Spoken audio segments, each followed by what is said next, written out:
Okay, so what we discussed on Friday was the Mishnah says, when it's trying to give examples of what a neder of Inu Nefesh is, the Mishnah gives two interesting examples. One example was where are we up to over here? In Testament Aleph, im erchatz v'im lo erchatz, im iskashet, im lo iskashet. And the maskana, the Gemara said, im erchatz is a neder. And it's what she said was, if I take a bath today, I will never bathe again. And according to the Chachamim, according to the Tanakama, that's a nidre of Inu Nefesh. Both the neder, which means I will never bathe, is Inu Nefesh, but even the trigger, if I bathe today, not bathing for one day, is also Inu Nefesh. And therefore, the husband could be made for it. Rabbi Yosy held that for sure neither of them are Inu Nefesh. The question is, if the neder never to bathe, is that at least beinoi leveino, and therefore could the husband at least be made for it, even though it's the lesser type of afar, it's the afar that expires once she could no longer be with her husband again. We were struggling on Friday. How could it be that not bathing is not Inu Nefesh? It's like disgusting.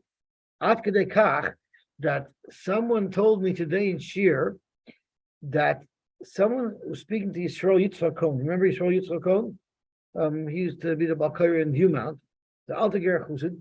Could be it was Samuel Klein who told him that. Yisrael Yitzchak Cohen told him that worse than the tsar of starving to death in Auschwitz was the fact that they couldn't take a warm shower. You know what it means? In 2 years we couldn't take a warm shower. It was incredible, tsar. So the ice was terrible. So there are those who say that the reason why taking rechitza is not Inu Nefesh is because you could sponge bath, you could take a cold bath. Rechitza means bathing in warm water. But these are things that are us when you give thinking about specifically because they give you enough. Right. So isn't that Inu Nefesh? It's the negative. The question is the more grappling with is it not bathing in something like this? If she says, right? Is it not? Because that's why it's us to do it on the. So you're saying since a cold shower is also on Yom Kippur, that should be included. I hear, but I'm not. Could be we don't take cold showers, but I'm not sure if that would technically violate it. I don't know. No one's going to dream. No one's going to dream of taking a cold shower on Yom Kippur and right and yeah. What are the Shulchan going to say about that? Never mind the tuition committee. The Shulchan. I don't know. That's a good point. But it's a good point. How can you say that cold does not violate the nether? I on Yom Kippur we're not allowed to wash hands in cold water. It's a good point. Okay, and then the Imloy Erchatz, the Gemara ended up saying was a shvua. She made a shvua that she won't wash. And the Ve'el Nadar means the whole head, the header of the Nadarim includes shavus as well. The same thing was in the kashet, Imloy Kashet. If I pitz, then I will never pitz again. Or she made a shvua that she won't pitz. We're going to see a little bit what pitz means. It doesn't just mean mascara and blush. It means even trimming hair in places where the sun don't shine. Okay, so that's how the Gemara learned pshat in the Mishnah. And then the Gemara discussed, as Rav Victor brought up, Yom Kippur, how the Inui works for Yom Kippur. So the Gemara ended up saying that Yom Kippur, the only type of Inui Nefesh that's prohibited is something where it's clear right away that it's Inu Nefesh. In a couple of hours, someone's not eating, you see there's Inu there.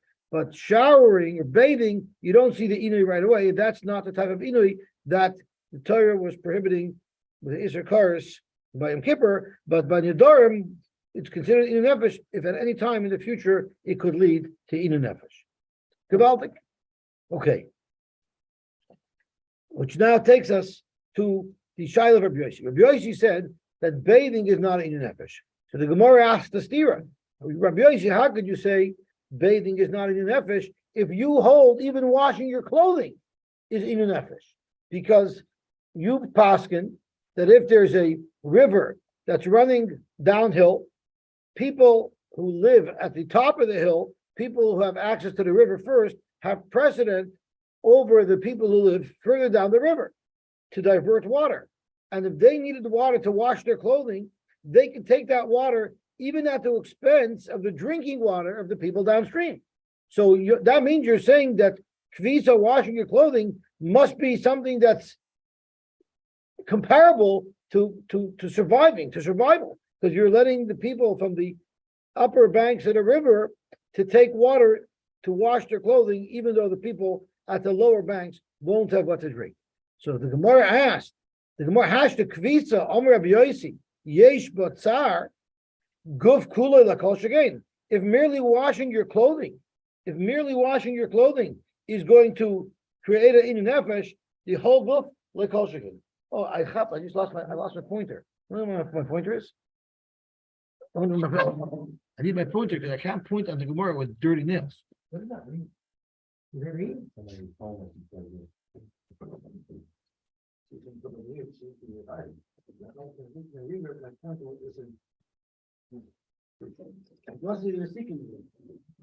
They're the only ones right here.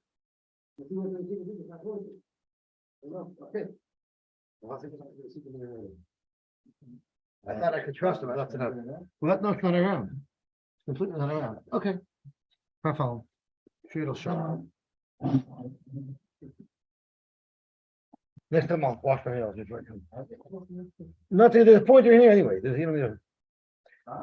Okay, so that's what the Gemara asked.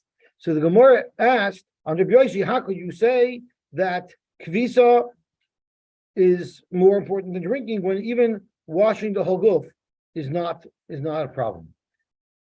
I'm not sure what to do. Can't fix this. I apologize for this terrible visual, but I'm hoping it's going to have a refuah shalema soon. I'm not sure what I could do to cause that refuah shalema. I'm going to unplug this camera, and then I'm going to plug it back in and see if that helps at all. What daf are you on? On that Pei Aleph Amud Aleph. Hey, Aleph Amud Aleph. Okay, maybe it'll work for another 5 minutes now. Okay, so that was the Gemara's kasha. So, and for the Gemara, Amri in Kvisa Alima. Oh, shkoyach. A different one, but it's good. We'll give it back to him. Kvisa Alima. In fact, washing is more important than even taking a bath. Rabbi Yosy. And we see a present from Shmuel. Gamar Shmuel. Hi Arvu Visa Derosa. If you have tangled hair that you never combed, the Ran says. Machil de Avira, it could lead to blindness. There's some connection between the hair and your vision. So I spoke to a doctor on Friday. You can guess who he is. And he told me that there's a carotid artery that goes right from the heart up your neck, up your temple, that ultimately nourishes your whole head, your brain as well as your hair. And when you inject Botox or some type of other chemical into the face of a person, if you hit that artery, you blind that person. So he says, until now, I wasn't worried. So big deal, I blind somebody, I won't get sued. But can you imagine if she stops growing hair? Then I'll get sued. That'll be a big problem. Okay, that's not what he said. Those are the words that I put into his mouth. But he told me about this artery. But I'll call upon him. You see, there's a connection between the vision of a person and their hair. And if their hair is a mess, you can cause them not to see well. And arvivusa, the money, if your clothing are filthy, mashilidei shemamusa, it brings to, the Ran calls it shimum b'simoin leiv. The article touches that as, what's the word for it? Dementia. The article touches dementia, which is a physiological disease. I'm not sure how they get that. Shimum and timin leiv, that means like confusion and cloudiness, maybe depression, but whatever it is, it's not a good thing, but it's something that can destroy a person. And that's why, according to Rabbi Yosy, it's ma'akiv, and they have a right to take water to wash their clothing even before the other village drinks. But avivusa de gufa, if you don't take a shower and you're filthy in your guf, that's not a big deal. That's masilo de shichni v'kibi. That only brings boils and wounds, and that you could always fix with polysporin. But the mental illness you can't fix so easily, and that's why, according to Rabbi Yosy, it's more important. They sent us from there, I guess America's wrong. Hizaru b'avivusa. Be very careful when it comes to avivusa, whether it's taking a shower or washing your clothing, because you see it impacts your health very much. Hizaru b'chabura. You should always make sure to learn b'chabura. The Ran says if you learn Torah b'chabura, so then everyone gets more clarity because everyone asks each other questions, and that ultimately brings out clarity. Shenemar Yizal, I'm sorry, and he's Zaharu. You should watch those poor. If you're a Rebbe, don't just focus on the rich Talmidim because you think you got a better gift Hanukkah time. Put your koiches into the poor Talmidim. You know why? Because those are the ones from whom you're going to see the most success and the most. Nachas shemehem teitze Torah. That's where the Torah grows from. Shenemar, like it says in the pasuk, Yizal Mayim Midolyoy. Where does water run? It runs down, because by the shvelus, so we midbar matana. When someone is down, that's when he's matzliach. Shemehen teitze Torah. And the Ram adds, the Ram says, Lishtadl Olam ben Torah. Why? Shemehen teitze Torah she'ein lahem ezek acher. They don't have toys. They don't have boats. They don't have cars. They don't have anything. What do they have? Lules haras chashashuai. So Mamela, that's what they focus on, and therefore they're matzliach. The next thing is they're humble. People who are humble are able to steig more. I don't have arthritis. My finger's not shaking. It's the computer. Now,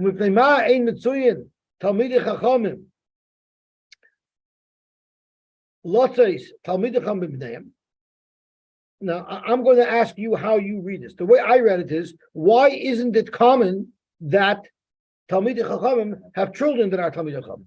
So I asked Chaim Tzvi to ask the Rav this shaila. What do you mean it's not common? It's very common. When I look around, most Talmidei Chachamim that I know have children that are Talmidei Chachamim. Look at the Rav. All of his children are Talmidei Chachamim. So the first thing the Rav told Chaim Tzvi is, if that's Yossi shaila, why didn't he come and ask me? So Chaim Tzvi said, I didn't have a good terrence. I didn't have a good terrence to the Rav's kasha. But the Rav told me Yossi not learning right pshat. The Rav said it doesn't mean that it's not common that Talmidei Chacham should have children that are Talmidei Chacham. What it means is, in the odd event that it happens, that a Talmidei Chacham's child is not a Talmidei Chacham, that's what his question is. I'm just saying over what I heard from Chaim Tzvi that the Rav said. But I don't understand it so well, because if I read the words of the Gemara, it seems to say, why isn't it common that Talmidei Chachamim should have children Talmidei Chacham? But the Rav Befer said that that's not pshat in the Gemara. Pshat in the Gemara is, from time to time, why does it happen? There's a reason why it happens. Amar Rabbi Yosef said, Shalayoyru Torah Yerusha Hilahem. They shouldn't say Torah is Yerusha Hilahem. This is a huge statement. And let's see what the Rishonim say about this. Yerusha Hilahem. And look what it says. Lotus from Dein Talmidei Chacham Shal Haroiv Einam B'nei Torah. Like the Rav, I'm not sure where the Rav got it. The Ram says Shal Haroiv Einam B'nei Torah. So I don't understand.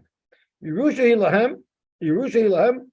So Chaim Tzvi told me you should have asked the Rav, because if you would have asked the Rav and he would have answered that, you would have asked him these questions. Why did you send Chaim Tzvi? Because Chaim Tzvi sits right near the Rav at Shalosh Yudas, so I figured it'll be a good Shalosh Yudas topic. And I'm busy with my Blumenfeld, so I don't have time to speak to the Rav during Shalosh Yudas. I have important things to do, right? Lo teis b'bneim Talmidei Chachamim shal haroiv einam b'nei Torah. Yerusha Hilahem lo yilmedu Torah. They won't learn Torah me'achar. So this, the Ram seems to be saying, is the reason why they think they're entitled. So therefore, they're not going to give a lot of effort. But the Rosh and the Tosfos say unbelievable stuff. It's not about them; it's about us.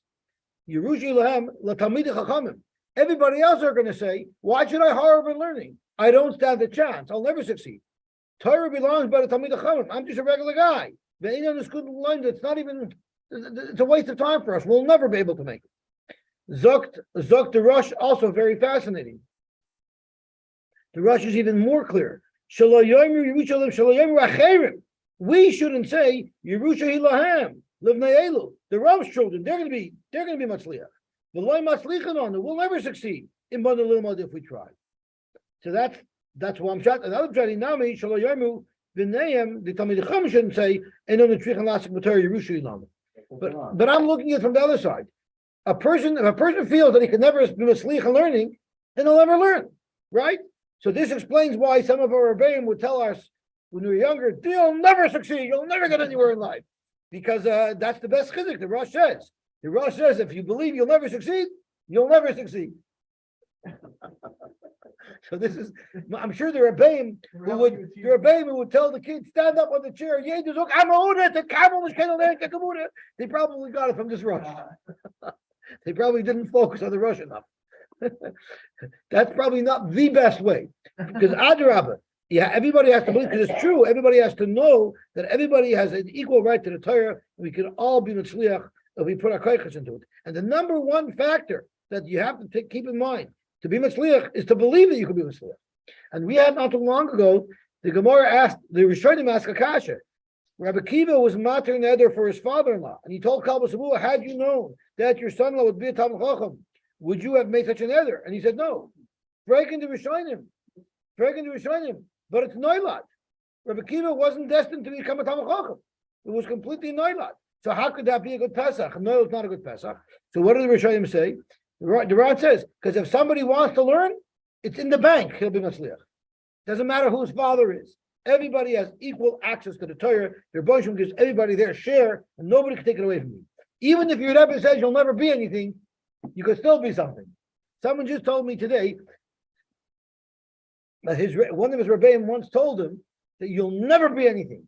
And he says, it still bothers me 30, 40 years later, especially because it's true. That's what he told. It's not true. This guy's a Talmid.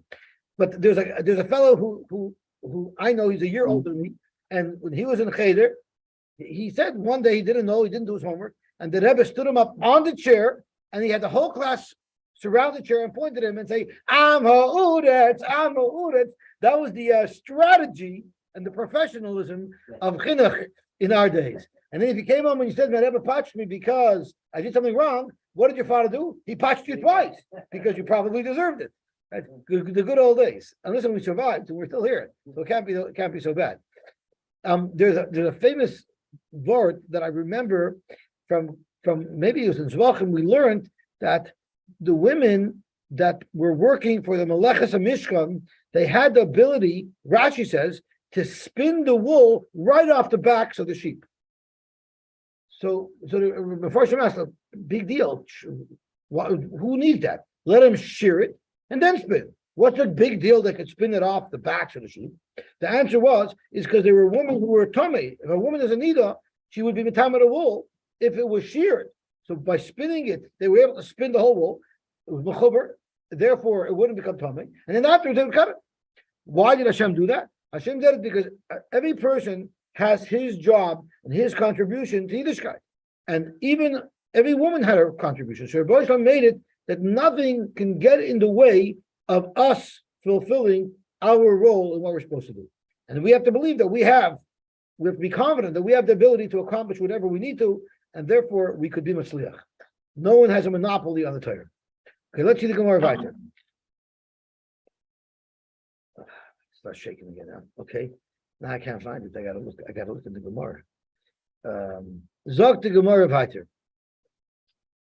Amar Rab Sheshes Bared Rab Idi Amar Kedei Shelo Yisgadru Ala Tzibur. They shouldn't make themselves haughty on the tzibur. That's why they don't automatically get it, because if they automatically got it, then it would get to their heads. If they say misgabrin or misgadnon, they actually do that. It's not to prevent it; it actually happens. So we have to do it. Rav Ashi says, they refer to a person as a chamor. What does that mean? So I always like saying over the story with the Ragachover. The Ragachover was a sharp guy, and he once called over a balabos, and he asked him, "Tell me, balabos, why is it that when the balagala hits the horse starts to run?" So the balabos told the Ragachover, I don't know why the Rebbe is asking me. I'm not a balagala." The Ragachover says, "I'm not asking you about balagala. I'm asking you about tferet." But that's not what this means. This means we should the korila inchi chamri. A chamor is the animal that carries our load, that accomplishes, that takes care of our needs. The Talmid Chachamim, if they're too used to everyone in their kehillah taking care of their needs, and they become reliant on them, and they consider their people that their responsibility is to take care of them, that's very bad. So their children think that everything's coming to them, and therefore things are coming to me. That's why Hashem makes it that the Torah shouldn't go Birusha. Somebody once told me, Yossi, I want to tell you a very short story. I once lent $20,000 to a Rebbe Sheinekl. That's the end of the story. Ravina said the reason why the Torah doesn't remain by these Talmidei Chachamim is she'ein mevarchen b'Torah tchila. What does this mean? They don't make birchas Torah. Zokteran she'ein mevarchen b'Torah tchila. Tchilas asakam v'chol yoim. It's not the first thing that they do every day. Dainu lasik b'Torah, lasik b'divrei Torah b'harvna v'asher bochar. So it didn't seem like they focused on birchas Torah. What does that mean? So the Mefarish gives us a little bit more insight. The Mefarish said, "Shein mevarchen kishamashkimin l'talmid Torah." When they get up in the morning to learn, the Talmidei Chachamim, b'nei Talmidei Chachamim, and children that have Torah in their DNA for generations, mitoich shein zihirin lasik b'Torah uregilim ba. Since they see it's part of their routine, it's part of their DNA. Ein nisarin levarach. They're not careful to daven because they take it for granted that it's theirs. When they start, and therefore they don't say the whole bracha, and therefore they don't have the benefit of the bracha. What is the bracha? What do we say in the bracha?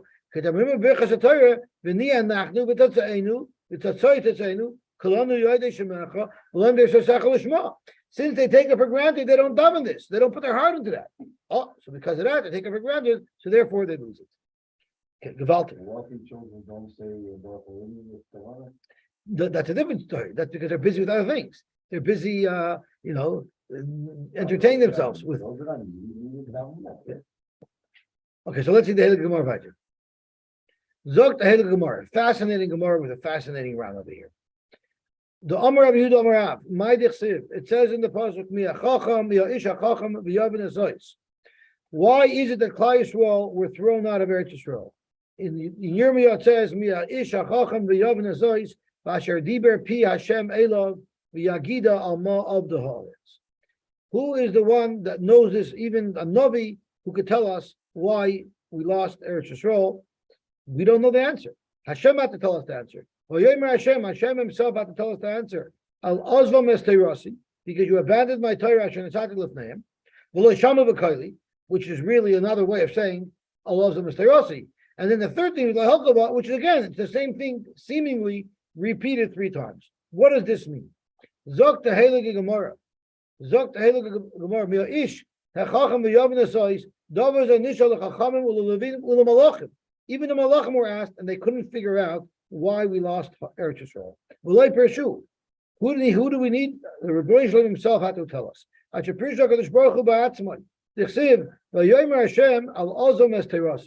Break the Gemara. Why is Hashem repeating himself 3 times? Ozom es teirasi is the same thing as Loishama v'Kaili. Is the same thing kind of lahokava. So what's going on? Omar Yehuda Marav. What it means is shemevarchen b'Torah tchila. What does this mean? So the Ran says very, very beautifully. If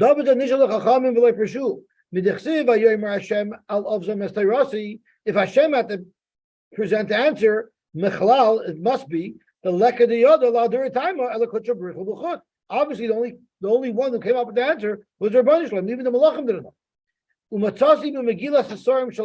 I found in this hidden pile of scriptures of writings from Rabbi Yoda, not scriptures. This is the deal. The Al Shalei Baruch Hu b'Torah Tchila of the Haaretz. They didn't make Birchas Torah. What does that mean? The Im Isa Al Ovzdo Mesterasi Kipashta. If you're telling me that Al Ovzdo Mesterasi means Pashup Shat, Mashmasha Ovzu Satorah, well, if they didn't follow the Torah, if none of them didn't follow the Torah, wouldn't it be pretty obvious? The Malachim should have figured it out. The Chachamim should have figured it out. The Nevi'im should have figured it out. Because initially the Chachamim with the Nevi'im, Lama Loi Pershu, why couldn't they come up with an answer? The Kalafar, it would be pretty easy. We're not doing the mitzvahs of Torah. Everybody acted on the outside like fine erlechid.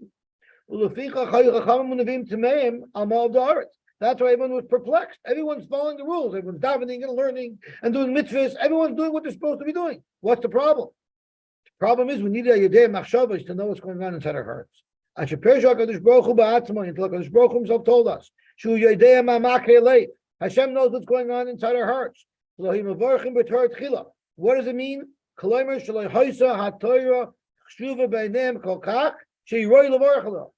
they did it, but it was by rote. They didn't appreciate the Gadlus are learning Torah, and therefore they didn't bench Hashem for it, because it was something that they didn't consider remarkable. They weren't learning Torah Lishma.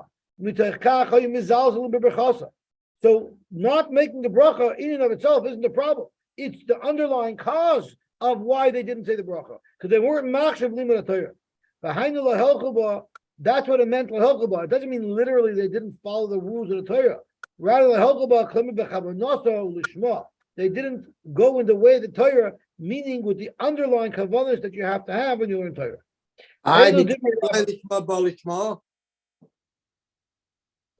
I think we only say Torah Shalom Lishma if that's your end goal.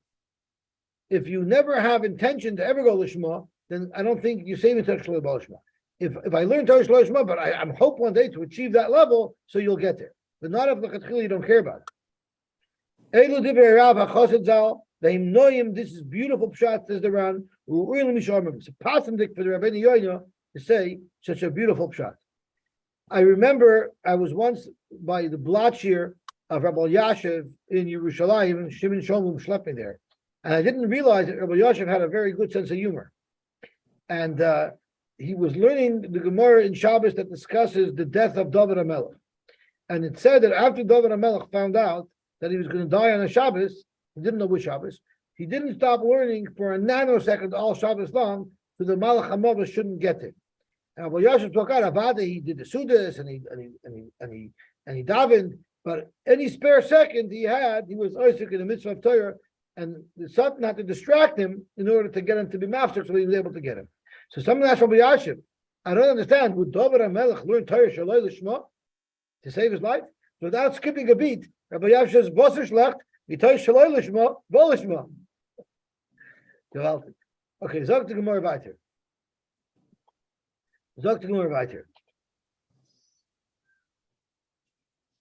Isi Bar Yehuda loy asher l'mesifta Rabbi Yossi Tlasayim.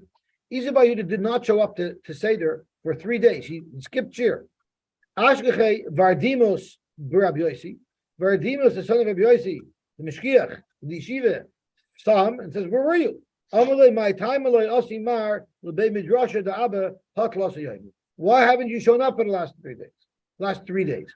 Amalei, I'll tell you why. Because I don't understand shir. I'm not going to yeshiva if I don't understand shir. I don't know where he comes to his rulings from. I don't understand what he talks about. Amalei, so Rabbi says, Lema Mar Maika Amalei. Why don't you tell me what it is that you heard my father say? Maybe I'll be able to explain to you his reason. Amalei said, okay, I'll tell you what my problem was. How did Tanya? Rabbi Yossi Omer, how could you say that it's more important for you to wash your clothing than for the people down the river to survive without drinking water? Where do you see this in the pasuk? From your own dasha, I can't accept from Rabbi Yossi such a chiddush. I need to see a pasuk that supports that washing clothing is as strong, is as powerful as a reason of survival. Amalei, the chesed that says in the pasuk, speaking about the city of the Levium, which we know were all Ori Mikla. And it says in the pasuk, Migrashem yu lebehemton, the Migrashem should be for the behemoths. And then it says, V'lerchusham, and for the rest of their possessions, U'l'chol chayosim, and for all their chayas. Well, isn't a chaya part of a behemoth? In other words, the class of behemoth includes chayas. So, frekt Vardimus, my chayosam. What does it mean, chayas? Ilay mechayev, it means literally a chaya. Ba'aloi chayev b'chal behemah. Once we know that the Levim keep behemoths in their cities, of course they keep chayas in their cities. So that's not what chayosam means. Elamai chayosam, chayusam amish. It must be referring to something that actually keeps them alive. Shita. If it means food, if it means sustenance, of course the Levi is going to keep that in the city. I don't need a pasuk to tell me that. So it must be referring to something that's not obviously part of what they need to survive. A lav kvisa must be talking about the whatever supplies that they need to wash their clothing. That's what they also kept in the city. So you could tire the revisa because that's so important, like Rabbi Yossi said, that it creates a mental illness if you don't keep your clothing clean. So that's Rabbi Yossi. What do the Rabbanim do with this? So the Shalom Nedarim speaks out that the Gemara, I don't know where, but the Gemara elsewhere says that what he learned from Chayosam is that they were not allowed to bury Mesim in the Ir Miklat. The Ir Miklat is a place where you run for life. It's a city that represents life. Therefore, no death allowed. And they did not have any basic cars ever in the Ir Miklat. It was always a place if they had to bury their Mesim, it had to be out of the Ir Miklat. Zok the Gemara weiter. Amar Yosy, Ein Elu Nidra Inu Nefesh. Rabbi Yosy said that not bathing, making kishot is not Inu Nefesh. So if you remember, we said, but it is Devarim Shebeinai Leveina, and therefore Rabbi Yosy agrees you can be made for them, but it has the limitations of the fire of Nidra Inu Nefesh, which only lasts as long as it's relevant to you. But that's the maskon of this Gemara. This Gemara is going to probe to actually discover that Rabbi Yosy considers these Inu Nefesh. Yiboilu, Rabbi Yosy Mao Sheyofar Mishum Devarim Shebeinai Leveina. Another that she won't bathe or she won't be miskashet. Does Rabbi Yosy agree that hafara is still allowed using the track of Beinoi Leveina? Tashma, I'm Rabbi Yosy. Ein Elu Didrei Inu Nefesh. The words that Rabbi Yosy used in the Mishnah was, these are not Inu Nefesh. That means you should be able to make a deal. They're not Inu Nefesh. Aval Devarim Shebeinoi Leveina Habyam. Because otherwise he could have said, can't be made for these at all. He just said that they're not classified as Nidrei Inu Nefesh. Right to Gemara, maybe Rabbi Yossi is not saying that I hold you can be maver. I hold you cannot be maver. But even you Chachamim at least agree with me. According to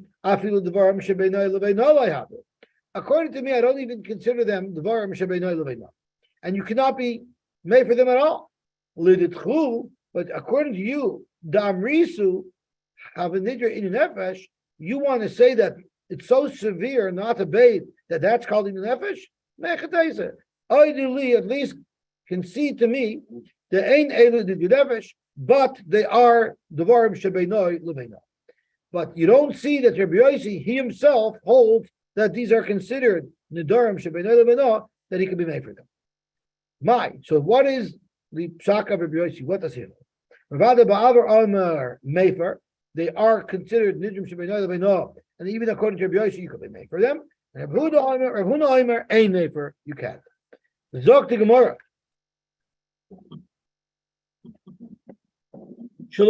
Why is it not Beinoi Leveina? The question is, if a woman does not trim her hair in the hidden places, it could lead to problems during Bia. The Aver can get tangled up, and that can cause a lot of problems. So Zok to Gemara, the reason why Huna held that there's no problem of getting tangled up is because you never find a spider will get tangled in its own web. A spider knows his web well. He knows where he can step, where he can't step. So you'll never find that a fox will get hurt from the hidden places in his own lair, in his own den.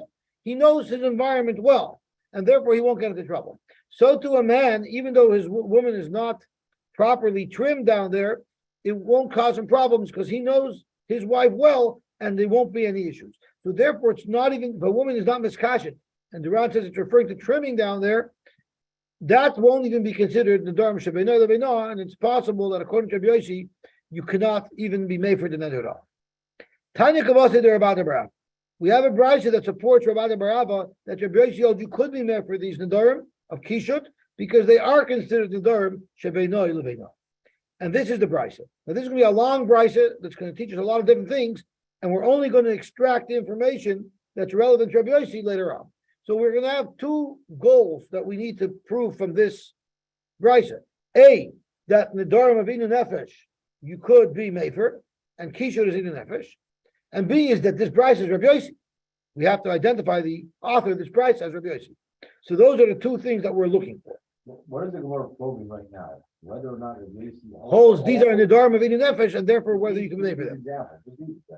He for sure holds Beinoi Leveina, the husband will remove it. I believe so. I believe so. Right, because the question here merely is, are these considered Dvarim Shebeinoi Leveina? Correct. He should. I believe so. So let's see the Gemara. Dvarim sheyesh bahen inu nefesh mefer bein beinoy leveino, bein beino levein acher. It doesn't matter what type of neder it is. If it's inu nefesh for her, he could be mefer. But if it ain't ban inu nefesh, if it's a neder that does not inu nefesh, then beinoy leveino mefer. If it impacts their intimate relationship, he could be mefer. Beinoy levein acher. If it impacts her relationship with others, ain't a mefer. The husband cannot be mefer. Ketat. We're going to give you an example of something that's beinoy levein acher.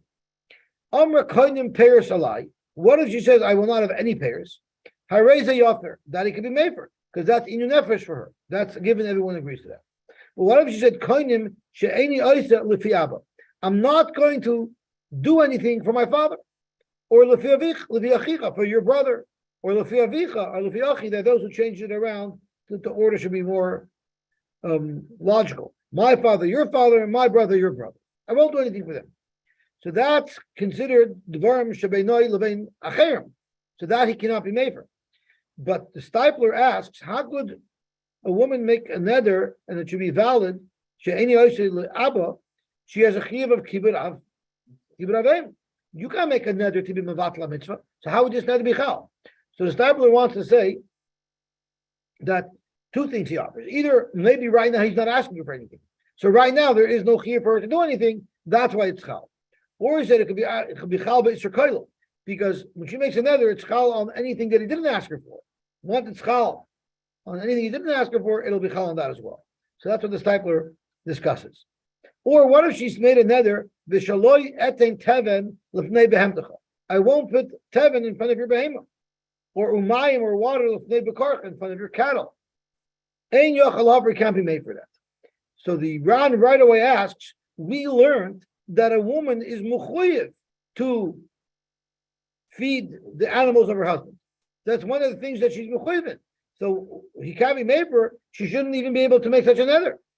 Zok Ran, we learned that if she comes in with 4 misharsim, if she brings into the marriage 4 maidservants, then she could just sit on her porch and file her nails. She doesn't have to do anything all day. She has a lot of responsibilities that she has to do for her husband, but she doesn't have to do them herself. She has to get them done. So if she brought into the marriage 4, the Gemara lists off, if she brought Ron, she doesn't have to do these things. If she brought 2, but if she has 4, she doesn't have to do anything. So it's speaking about such a woman. But the Ron speaks out, of course, there are certain chores that a woman has to do that aren't just chores, they're intimate chores, such as making his bed, such as bathing him. Those, of course, she still has to do. She can't subcontract to a maid. What if she said, and this is now where it's going to become relevant to our sugya. I'm not going to beautify myself. This is already kisha. So if she made another or I'm not going to have relations. There, this is what the Gemara is going to focus on soon, but we still have to finish the brisa. But again, she said, which is kishut. I'm not going to beautify myself. That's in a category of itself. Yofer, he could be made for them. The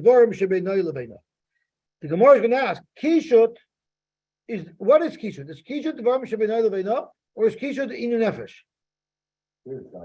What does our Mishnah say? According to the Chum. So right away we know this brisa can't be according to the Chum, because according to the Chum these things should be inu nefesh. The fact that this brisa is calling them beinoy leveino means it must be Rabbi Yossi, and Rabbi Yossi must consider these things beinoy leveino, because we know according to the Chumim it would be inu nefesh. That's going to be the Gemara's right. Or shalatilach mitoscha, I'm not going to turn down your bed. I'm not going to pour for you wine. I'm not going to wash you. Those he doesn't even have to be made for, because she has no right to make such a neder. It's out of her domain. She's meshubatim. Even though her neder is not really a valid neder, but he should still be made for. You know why? It says in this lo yachel devorei, and there's 2 pshatim in the round. One shot is avlagav lechayel nidra afilu achitzarach lav midrabanon. You know why? Should I talk a little bit of Nedarim? We wanted to take Nedarim seriously. So even though this is technically not a good neder, but we still tell them to be made for. And it's just merely an asmachta. That was one shot. But you're going to see the Ran is going to say in a second That is more than a smachta, because the next thing the Brisa says is davar acher. Rabbi Gamliel says, or there's another pshat. Lo yachal dvarai mikan lachacham shein mater nidar atzma. Davar acher means you either could use A, the pasuk to teach you A, or pasuk to teach you B. But if you're learning like we just learned that the lo yachal dvarai is the reason why he has to be made for the wife's nedarim that are not valid anyway, if that's just an asmachta, then the word davar acher isn't appropriate. The word davar acher is only appropriate if the first thing was a real limud and the second one's a real limud. So that's what the Ran asks. The kasha be'enai my davar acher. The Rabbi Gamliel damar yafer mishum lasa deval yachal kamer. It was just like a derabbanon. The loy midrash of the krah. The near be'enai, the Ran wants to offer that no, maybe it's a deraisa from the pasuk that he has to be made for the nedarim, even though she doesn't have a right to make such nedarim. But near be'enai, the Gamliel damar yafer devarai kadarish. He's actually dashing the word devarai, lo yachal devarai. Tafilu midi deloy mikri neder el davar ba'alma amar klod lo yachal. The Torah is telling you to be careful, even if it's not a nether. Even if you just make a commitment, you shouldn't think that you don't need to take that seriously. It's not a nether, you don't get malchus for it, but a person still has to keep his word. If there was no afara, she shouldn't be made. So it's telling you a huge chiddush that whatever you say, you have to say the truth. And therefore, it's better that her husband should be made for it. Gewaltig. So we have this Rabbi Gamliel who says, L'yachal dvar. Zog to Gemara. So this is all extra information that the Brisa is bringing up. That's not relevant to our Shaila Rabbi Yosy, but it's still very interesting and fascinating, and the Gemara is going to delve into that. He can't be making his own davar. You need somebody else to do it for him. Much meaning now we're going to go back to extract, to harvest what we need in Rabbi Yosy. So first of all, who is the town of our Brisa? Man shmeinon the Omar shlo echo v'shlo evkois are devarim shebeinai lebeina havyon. It's Rabbi Yosy, because according to the Chachamim, we've established that this is nidra inu nefesh, and the katani de meifar, and it says you could be meifar in this brisa. You should be devarim shebeinai lebeina. So it's proof positive that Rabbi Yosy holds that these devarim shebeinai lebeina, the husband can be meifar, or like Shlomi said. To be more clear, it's proof that Rabbi Yosy considers these things devarim shebeinai lebeina, and therefore you can be made for them. Beautiful. Now we're just going to analyze different parts of the brisa that we just read. Omar, v'shaloi shamish mitase. Yafer, if she says I won't do tash v'shamita, he could be made for it. Mishum devarim shebeinai lebeina. Frek the Gemara hechidami. Ilema de Amar hanas tashmishi alecha. If she's answering him to have enough from her tashmish, lama li hafara. Hafara is not necessary. Hamashubadisle. The shibud of her marriage, she's mechuyev to provide certain things for her husband. One of the things that she's mechuyev to give him is tashmish. So it's not hers to ask her. So why do you even need to address it? Ella, it must be by meris hanos tashmishach alai. She didn't ask for him to have enough from her tashmish. She can't do that. But she can ask for herself to have enough of his tashmish. So now, indirectly, it's preventing her from doing tashmish. Because Rav Kahana said, Rav Kahana, hanos tashmishi alecha. If she says, you may not have enough for me, that she has no right to do, because she's meshubah to him. Koife. You force her. But if she says, I may not have enough from your tashmish, that requires a far. That's the offer. Why? Because even though she's mechuyev, but since it's also for her to do that, we'll never force someone to do something that's also for them. It's the same thing with nishbel avatlas mitzvah. You make a shul, I'm not going to shake lulav and esrik. You still mechuyev. You can't swear to be about the mitzvah. But if you say this lulav should be also to me, this other should be also to me, indirectly it's preventing me from being the mitzvah. That works. Zok to Gemara. So that's an independent point that we just brought up from here. A new thing that even though the neder is indirectly causing that she's not going to fulfill a shibud, if the neder isn't directly conflicting with the shibud, the neder will be chal, and we don't force her to do this. Now we have another question. Man tana hadatanya. We're going to quote a brisa, and let's see if you can pick from the brisa that we just learned who is the author of this next brisa that we're about to quote. The Tanya we learned. We say when we make Hataras Nedarim, the filu davar shedahaki shloisha pavim v'lo yamarti says that you that believe neither.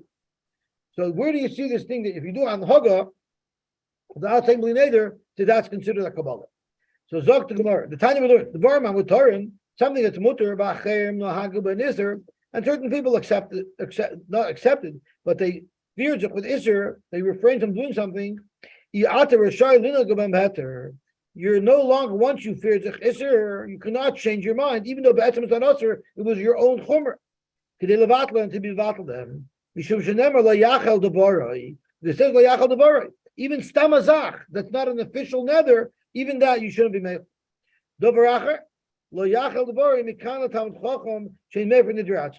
Mani, who would be the author of this anonymous? Brisa?